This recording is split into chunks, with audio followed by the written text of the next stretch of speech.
Estábamos revisando las debilidades del no consecuencialismo. No sabe cómo actuar ante nuevas situaciones. Las reglas antiguas siguen teniendo mucho peso, pero saben que ya no funcionan. No reconoce que un conflicto puede tener diferentes soluciones. A veces creemos que para resolver un dilema, pues solo hay un camino, solo hay una forma. Las personas no consecuencialistas eh, no reconocen diferentes soluciones para atender un conflicto. Está acostumbrado a resolver de una misma manera eh, las situaciones que se le presentan, de una sola forma, así como le enseñaron, así como en su experiencia pudo aprender.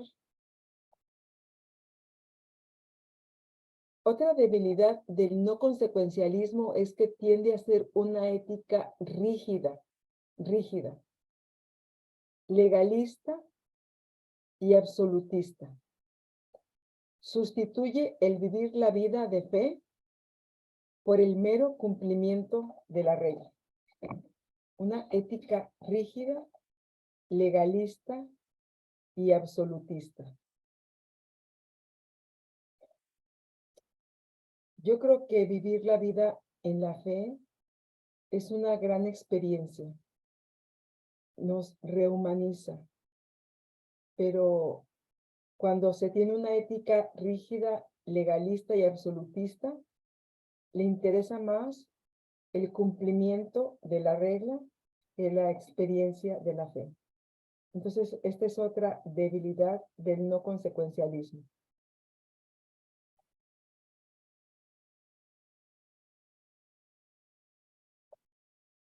Entonces, ya vimos en este tiempo el pensamiento moral consecuencialista, el pensamiento moral no consecuencialista, y hablamos de esas dos ideologías, de esas dos formas de razonamiento moral. Vamos a pasar al tercero, el pensamiento moral contextualista.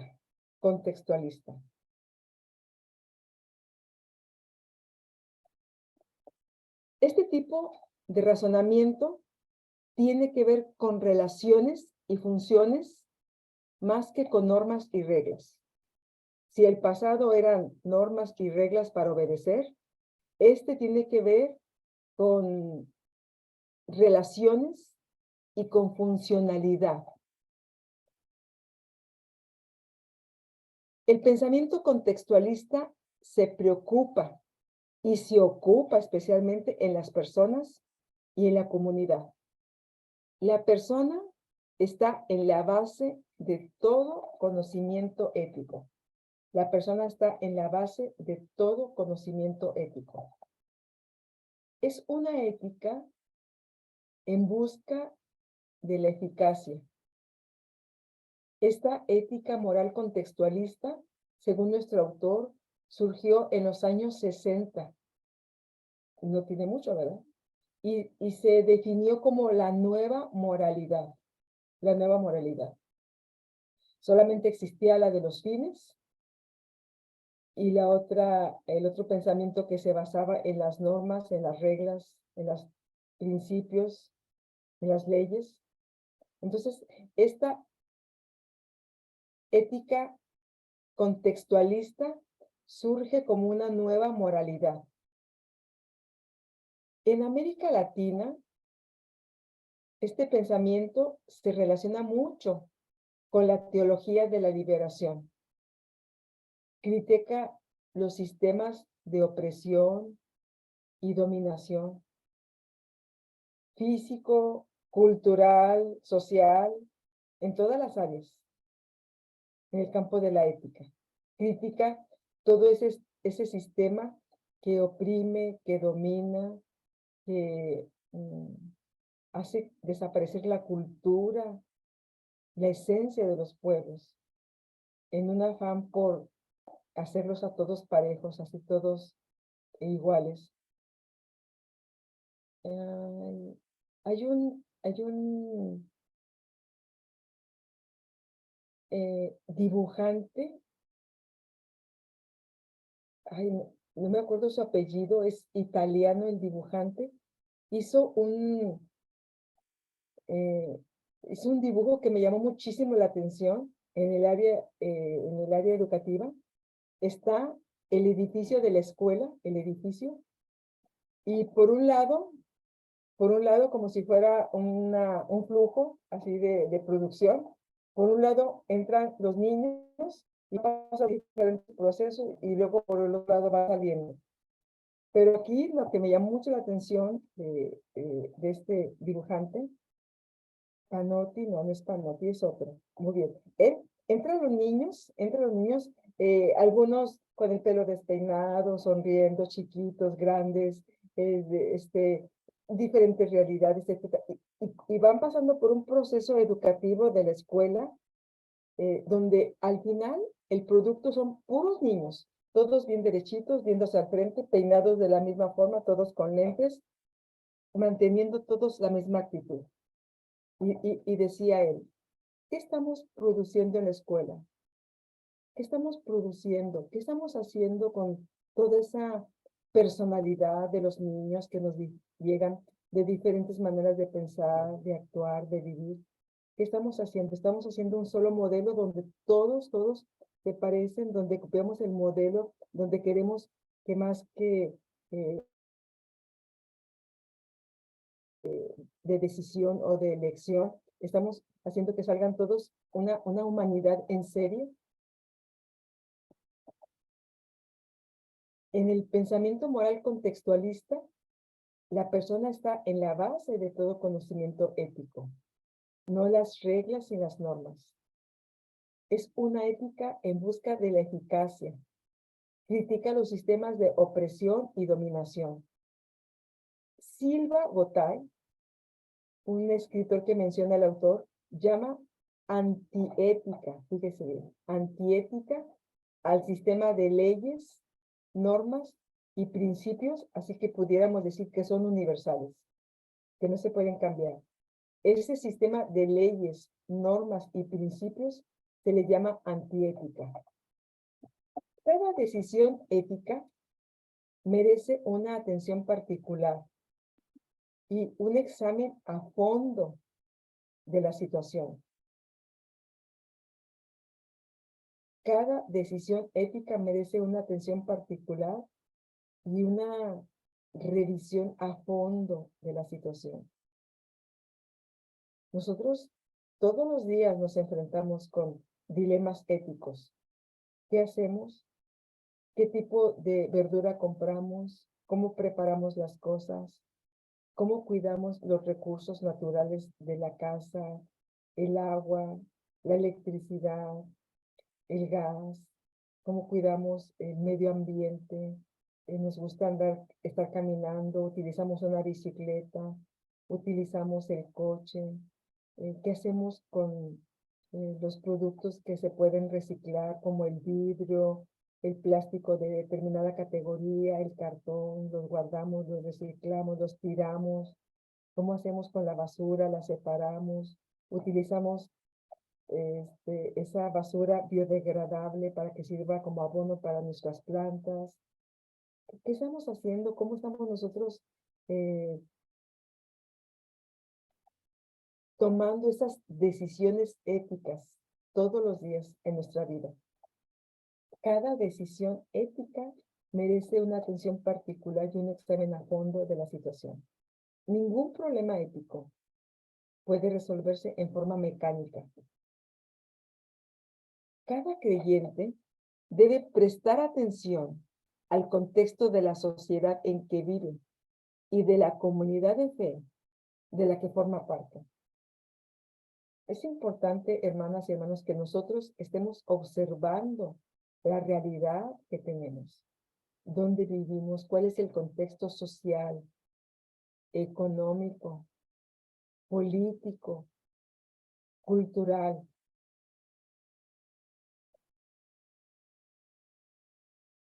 mm, yo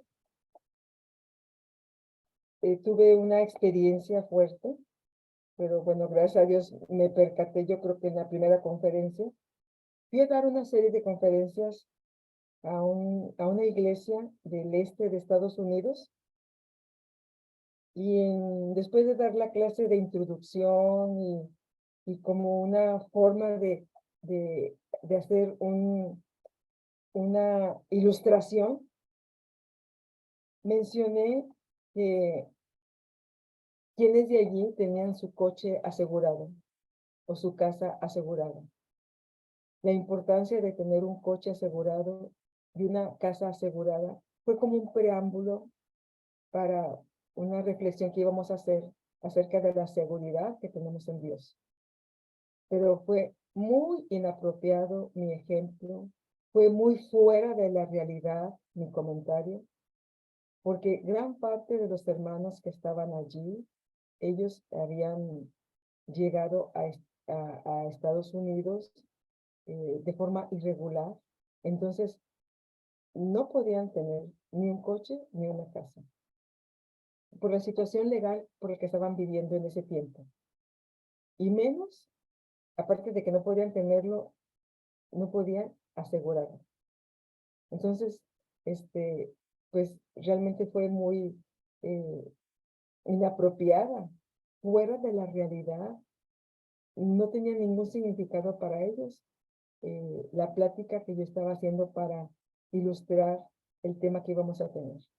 Y me hizo reflexionar que muchas veces no revisamos el contexto, no revisamos la realidad de las personas con las que tenemos esa relación, de las personas con las cuales convivimos.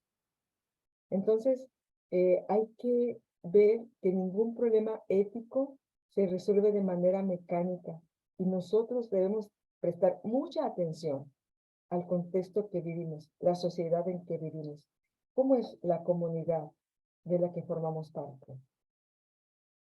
Hay una cita importante de José Mijes Bonino.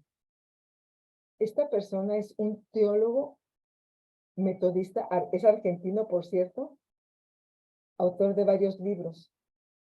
Entre ellos, uno que van a ver en estos días para hacer una aportación al foro. Pero José Mijes Bonino tiene un libro también que se llama Una teología encarnada. Y allí, en nuestro libro de estudio, hay una cita que me voy a permitir leerla porque se me hace muy interesante, muy interesante. Estamos aquí hablando de la moral contextualista, el pensamiento moral contextualista, y vean lo que escribe el teólogo José Mijes Bonino. Dice, en efecto, pedir instrucciones detalladas para cada caso es pretender que Dios nos entregue un manual con el que podamos manejarnos sin necesidad de consultarlo personalmente a Él ni a nuestros prójimos, ni de poner en juego nuestra libertad y responsabilidad personal. Si le pedimos ese manual detallado de instrucciones, esto sería precisamente la negación más directa y absoluta de lo que significa ser discípulo de Jesucristo. No podemos pedirle al Señor ese manual con todas las indicaciones detalladas de qué sí podemos hacer y qué no podemos hacer. Tal procedimiento correspondería si el Evangelio fuese simplemente un código ético. Si Jesús fuese un legislador fallecido. Si el cristiano fuese un caminante solitario. Pero no es así. Cuando confronta su decisión ética y debe resolver cuál es la conducta del amor, el cristiano está siendo guiado por el Señor. También está experimentando una comunión caminando con el resto de las hermanas y de los hermanos en un camino hacia el reino. No va el cristiano solo. Jesús no es un legislador fallecido, Jesús vive.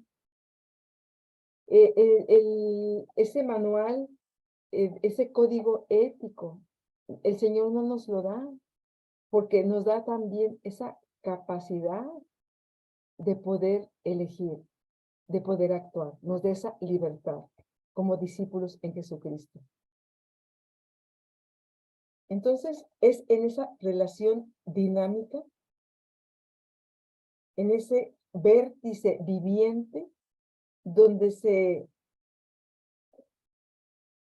conjuga lo que se vive en el pasado con lo que estamos viviendo en este tiempo histórico, donde sabemos que el Señor nos va guiando, que Jesús va guiando en espíritu a su pueblo. Entonces, teniendo en cuenta esto, se ofrece la posibilidad y la libertad de elegir. La posibilidad y la libertad de actuar. El amor, para José Mijes Bonino, guía toda decisión ética. El amor guía toda decisión ética. De hecho, el libro que dejamos para participar en esta semana se llama Ama y haz lo que quieras. El amor guía toda decisión ética. El pensamiento moral contextualista nace con Jesús. Él tiene fórmulas donde dice, ¿oísteis que fue dicho? Esto fue en el pasado, pero yo os digo, es una ética que dialoga con realidades vitales. Es una ética de la vida. Esta ética, hermanas y hermanos, es, yo creo que la más difícil, la más desafiante, porque confronta a cada persona con lo que debe hacer. ¿Cómo va a ser su capacidad para decidir y para actuar? No es una ley fría que se tiene que obedecer. Es una ley que nos desafía desde lo más interior. ¿Cuáles son nuestras bases? ¿Cuál es nuestra formación? ¿Cómo creemos en Dios? ¿Cómo hemos aceptado la gracia y el perdón y la salvación en Jesucristo? ¿Qué tanto vivimos eso en nuestras vidas? ¿Qué tanto forma parte de lo que somos, de nuestro vocabulario, de nuestras actitudes, de nuestra vida en familia, de nuestro trabajo, de nuestra participación en la iglesia? El pensamiento moral contextualista nos desafía, porque nos confronta a cada uno, no de acuerdo a lo que vivió el otro, sino de acuerdo a lo que cada quien esté viviendo. Se ubica en nuestra realidad, camina con nosotros y desde allí nos desafía. ¿Cómo estamos respondiendo? ¿Cómo estamos actuando? Dios permita, hermanas y hermanos, que en nuestras diarias decisiones podamos tomar buenas decisiones, buenas elecciones hagamos. Elecciones, decisiones que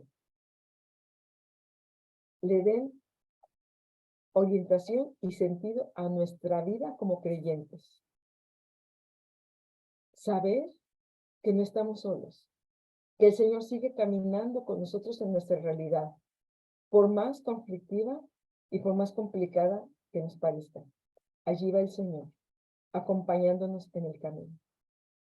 Que el Señor nos ayude, que reconozca de alguna manera cómo hacemos esos esfuerzos, cómo hacemos esas decisiones para encontrarnos con la mejor forma de vivir, de acuerdo a su voluntad.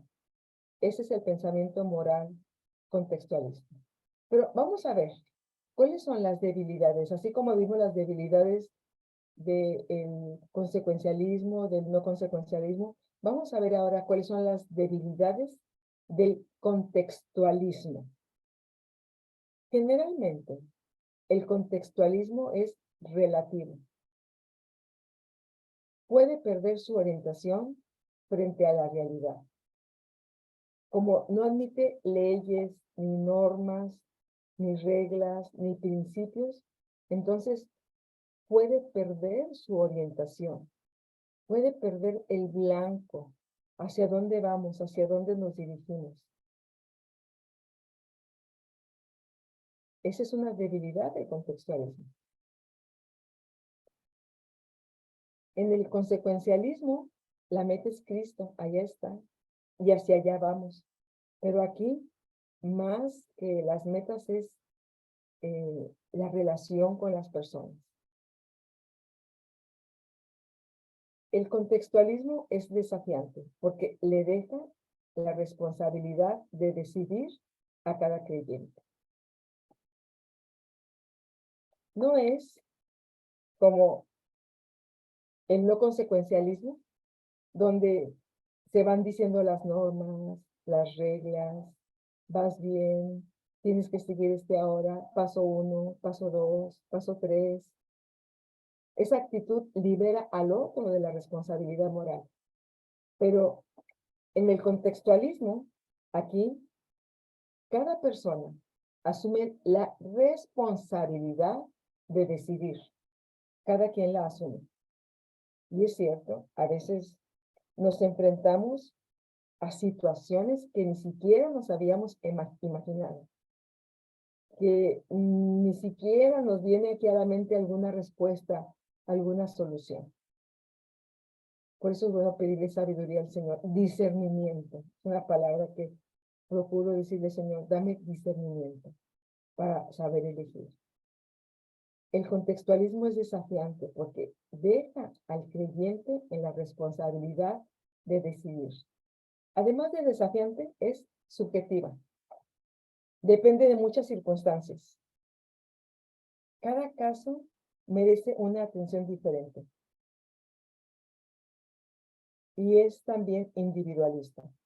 ¿Y cuáles son las circunstancias? Bueno, si es hombre, si es mujer, si es el jefe de la familia, si es una persona dependiente, si está enfermo, si no está enfermo, si es soltero o casado, si es una persona que tuvo oportunidad de ir a la escuela, de prepararse intelectualmente, o alguien que no ha tenido esa oportunidad, ese privilegio. Entonces, depende de muchas circunstancias. Y cada caso merece una atención diferente. Por lo que también es una actividad del pensamiento, el pensamiento moral, pero también encaminada hacia el individualismo. Y otra debilidad del contextualismo, hermanos, es que minimiza el mal como realidad objetiva, minimiza el mal. Dice, no, pues, no te creas, no existe, no te va a pasar, no sé. Quita todas las reglas, quita todas las normas, quita todas las leyes. Esas son sus debilidades del contextualismo. Y hablando de sus fortalezas, es muy interesante lo que nos presenta el autor como fortalezas del contextualismo. La primera es que le importan las realidades, le importan las circunstancias, lo que está viviendo cada persona. Le interesa mucho lo que está viviendo cada persona. Entonces, se va fijando en el entorno, en las aportaciones que hay de la realidad, en todas las circunstancias que pudieran favorecer una mejor reflexión. Todo eso toma en cuenta. También es flexible. Sabe que en una circunstancia concreta puede haber varios caminos para resolverla. En una circunstancia concreta puede haber varios caminos para resolverlo. Nuestra idea es llegar al templo. ¿Cómo va a llegar? Cada quien sabe. Algunos en combi, otros en carro, otros en motocicleta, otros caminando, pero vamos a lograr el objetivo de llegar al templo. Pero cada quien lo va a hacer viendo cuál es el camino a la forma que más le favorece. Sabe que hay varios caminos para llegar a un solo punto. Puede ser individual o puede ser comunitaria, de acuerdo al contexto donde se produce. El contextualismo es realista, enfoca lo posible y refleja cómo la gente realmente toma decisiones éticas. Se enfoca en lo posible, en lo que se puede enfocar, pero ve cómo las personas realmente toman decisiones éticas. Por ejemplo,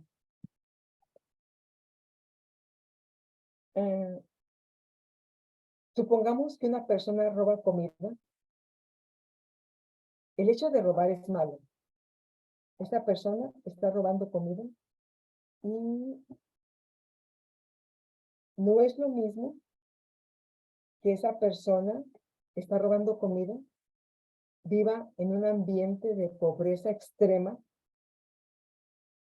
a que sea una persona que tiene todos los recursos, pero que como tiene el hábito, el mal hábito de robar la comida. Y llega a su casa y encuentra lo mismo porque lo robó, pero no es por la necesidad o por la pobreza extrema, sino que para él es una manera de ser y de vivir. Dos situaciones, un evento, el robo de la comida.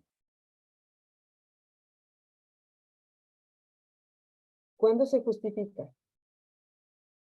¿Nunca se justifica? ¿Siempre se justifica?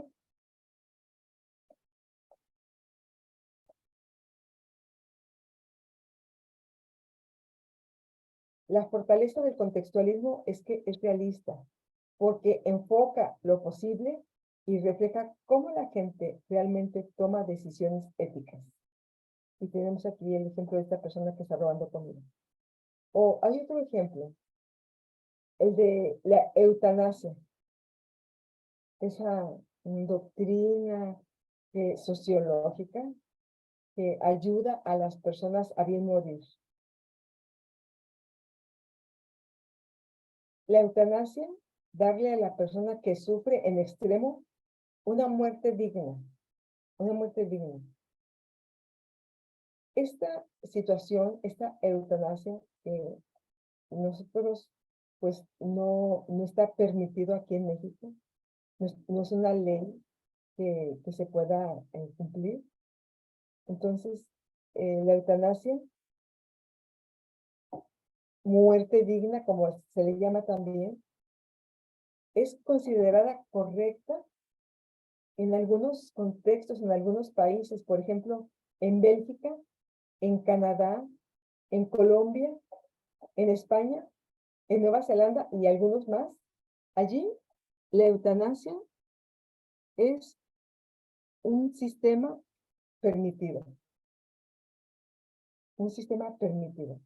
Y no hay problema, se puede realizar. En otros países no se puede suministrar ni permitir que una persona se provoque la muerte o que se haga eutanasia. Estas son las debilidades del contextualismo.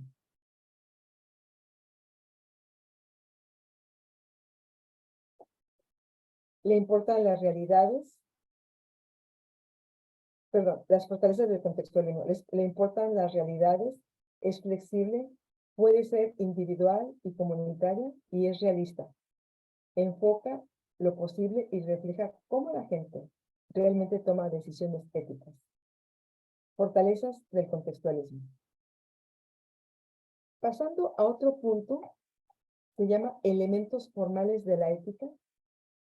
Vemos cómo la razón y la afectividad son elementos formales de la ética.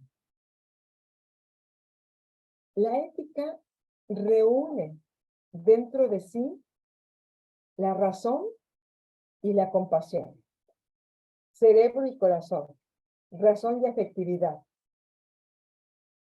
razón y compasión. Es la unidad entre la teoría y la práctica. La una sin la otra lleva un concepto incompleto de la moralidad. La ética necesita el pensar crítico, es cierto. Hay que pensarlo. Hay que hacer esas conclusiones lógicas dentro del cerebro. Hay que pensarlo. Pero también necesita sentir y responder con compasión, con empatía y con misericordia. Entonces, veamos cómo esos elementos formales de la ética van juntos. Van juntos la razón y la afectividad. Van juntos el pensamiento crítico con la compasión, con la empatía, con la misericordia. Las dos se necesitan una a la otra. Razón y afectividad son elementos de la ética que se necesitan una a la otra. No están separadas, puesto que en la emoción hay algo de razón y en la razón hay algo de emoción. Entonces, la razón y la emoción son dos elementos formales que están dentro de la ética y que siempre van juntos, puesto que en todo lo que hagamos va de por medio de la razón. Y en todo lo que pensemos, en esas conclusiones lógico-matemáticas, va un elemento de emoción, razón y emoción. La emoción es algo que hay en la razón y la razón siempre lleva implícita una emoción. Es la ética cristiana, en la ética cristiana, la compasión es una dimensión constitutiva de las ideas bíblicas acerca de Dios y del actuar de Jesús. La compasión es una dimensión constitutiva de esas ideas del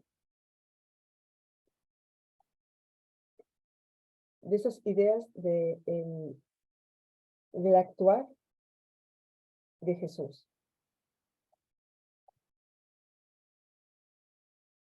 Por ejemplo, hablando de Jesús, ya tuvimos en las primeras clases una reflexión sobre el buen samaritano. El buen samaritano fue bueno justamente porque tuvo compasión. Está esa lectura en Lucas 10 del 25 por ahí en adelante. El buen samaritano fue bueno porque tuvo compasión. Fue conmovido, o sea, fue movido por la compasión.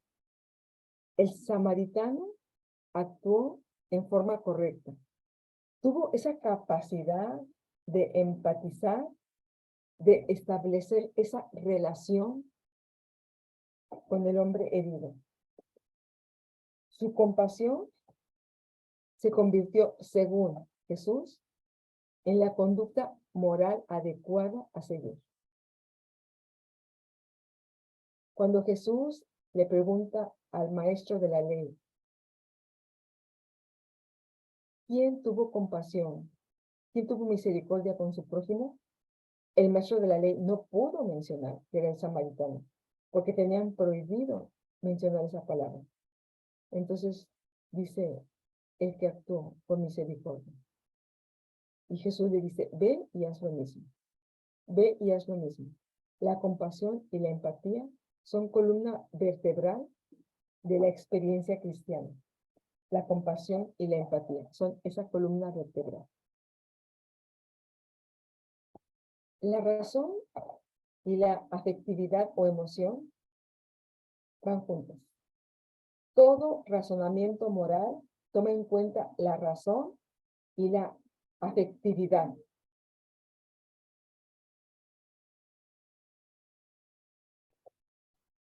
Entonces, después de ver estos tres tipos de razonamiento moral y de ver esos elementos de la ética llamados razón y afectividad, pudiéramos concluir que las decisiones sobre las cuestiones éticas siguen procesos definidos de razonamiento.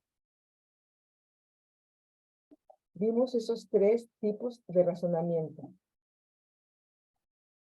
Dependen esos razonamientos de las experiencias, actitudes y relaciones personales e institucionales que tengan cada uno en sí. Esas conclusiones relativas a la ética, esos procesos de razonamiento, se forman en base a la experiencia, a las actitudes y a las relaciones personales e institucionales, ya sea esas relaciones personales de un grupo, de una persona o de un grupo social.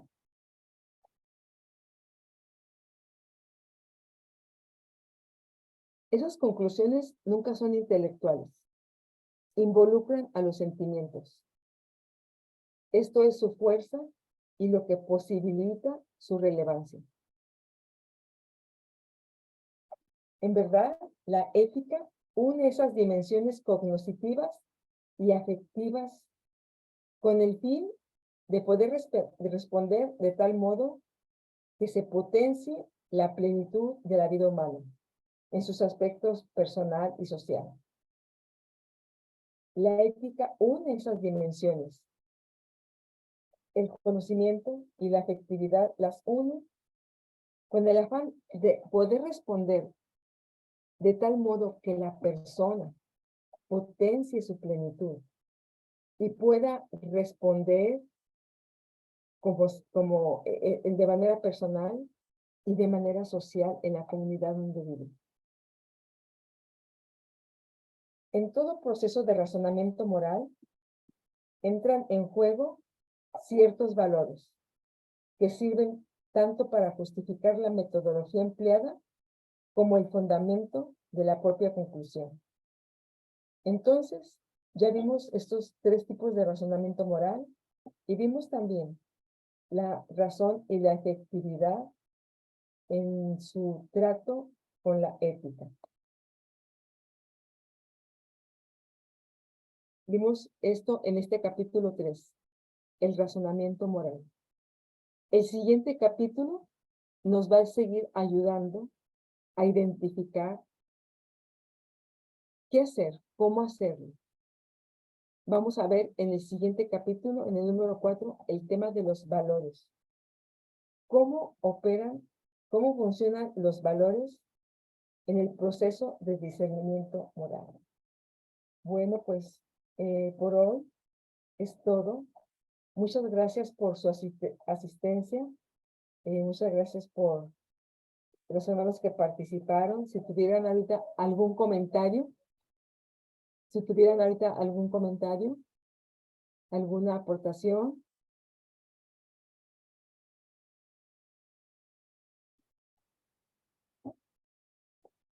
Si no, entonces, hacia adelante.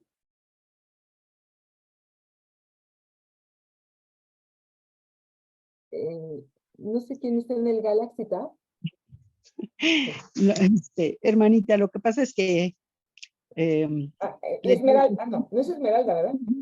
Soy Irma, sí, lo que pasa Irma. es que me equivoco mucho con la tecnología, entonces sí, ese es el problema. Pero para mí ha sido muy valioso estar en este momento estudiando esta materia que pues sí, la verdad es muy valiosa, es muy importante en nuestra vida. Yo creo que desde la niñez, en uno de mis aportaciones en el foro, decía yo eso, que si todos los padres nos enfocáramos a enseñarles a nuestros niños lo que es de importante la ética, porque va aunado a nuestra moral en todos los contextos, no nada más en el cristiano, en todo lo social, en la escuela, en la sociedad, y bueno, muchos errores como humanos los cometemos por ignorantes, como decía nuestro Dios en un pasaje del Antiguo Testamento, mi pueblo se perdió por ignorante. Si nosotros no estudiamos, no tratamos de aprender, cometemos muchos errores y muchos errores pues también se convierten en pecado. Y yo bendigo a Dios por estar en esta materia. Que Dios la bendiga, mi hermana. Ay, muchas gracias, hermana Irma. Y de veras lo que dice usted es muy cierto. Porque, mire, hermana, cuando llegamos al Evangelio, ya no importa tanto la familia que tenemos, nuestra formación, no. Porque el Señor a todos nos pone en una misma plataforma como hijas e hijos de Dios. Y nos entrega su gracia, su perdón, y nos da la oportunidad de seguir creciendo. Y eso es maravilloso. El Señor a todos nos da esa misma oportunidad de seguir avanzando. Y yo realmente reconozco muchos hermanos que aún sin haber ido a la escuela, tienen un discernimiento, tienen una capacidad de encontrar las cosas correctas, de expresarse, de vivirlas. Bendito sea el Señor. Es el plus que nos da el Señor al conocerlo. Entonces, pues, gracias a Dios. Hermanos, hermanas, pues muchas gracias por su asistencia, su participación. Dios les bendiga, hermana Esmeralda, hermana Irma, hermana Lili, y me anunció mi hermano Baldi que se iba a retirar. Muchas gracias. Gracias. Dios la bendiga, mi hermanita.